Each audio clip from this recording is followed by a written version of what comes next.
सो canal system exist करता था, लेकिन जब आपने 3 दरिया उनको दे दिए, ठीक है? और बाकी 3 दरिया हमारे पास रह गए। तो उन दरियाओं को जब आपने वेस्टर्न साइड से ईस्टर्न साइड पे पानी लेके जाना था, तो उसके लिए आपने क्या किया, बैराजेज़ बनाए। बैराजेज़ क्या करते हैं कि एक पॉन्डिंग करते हैं, वो फिर नीचे सिस्टम को फ़ीड करते हैं, वो लिंक कैनाल्स बनी।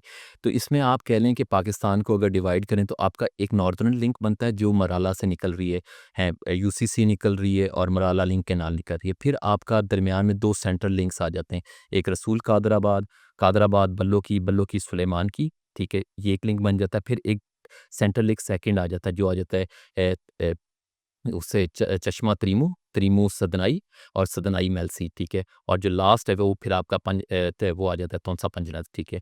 तो ये आपका जो साउथ बन जाता है। तो ये बेसिकली इंफ्रास्ट्रक्चर बनाया गया था ताकि उन सिस्टम्स को फीड किया जा सके जो पहले अर्लियर वेस्टर्न साइड से फीड हो रहे थे।